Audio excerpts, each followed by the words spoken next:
দাও তো। বড় শক্ত মানা করেছে, ওরে মা তোমার বাচ্চা যেন তুমি খাইয়ে দাও অথবা তার হাতে তুলে দাও খাওয়ার জন্য, খবরদার এ বাচ্চা যেন বিসমিল্লাহ না বলা পর্যন্ত মুখে যেন ওটা না ঢোকায়। আমি নবী বলছি নবুয়তের চোখ দিয়ে তোমার বাচ্চা যখন হা করেছিল, শয়তানও তোমার বাচ্চার সঙ্গে মুখে মিলিয়ে হা করেছিল।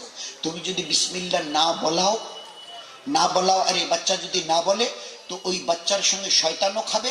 এই বাচ্চা যত বড় হবে দুনিয়াতে, আমি নবী ইমামুল আম্বিয়া বলছি, দুনিয়াতে শয়তানি আমাল করবে। ফের ওই রকম স্বামী স্ত্রী মিলতে যাচ্ছে, দুজাহানের বাদশা বলছে মিলবার আগে এই দোয়াটা অবশ্যই পড়ে নিও শয়তানকে তোমাদের ঘর থেকে বিস্তরা থেকে বের করার জন্য, নয়তো তোমরা যখন মিলবে তো পুরুষের পুরুষাঙ্গ ওখানে যাওয়ার সময় শয়তানও তার পুরুষাঙ্গ ওখানে প্রবেশ করিয়ে দেবে। আর এই প্রবেশের কারণে যে বাচ্চা দুনিয়াতে আসবে, এই বাচ্চার নাফরমান না হয়ে যাবে না। শয়তানি আমাল ছাড়া ভালো আমলে তার কোনদিন জি লাগবে না। এই নবীর ফরমান, এই নবী তো নবীর আয়কেও আমরা চিন্তা করতে পারবো না।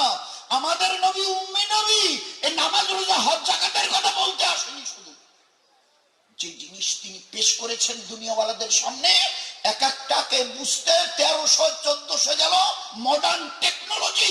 আমার গোটা নবীর গোটা জীবনের এক একটা করে সুন্নতের আমাল বুঝতে কত কোটি লাগবে মডার্ন টেকনোলজি আর সায়েন্সের, এর হিসাব আল্লাহ জানে। কম্পিউটারের হিম্মত নাই বলে দেয়।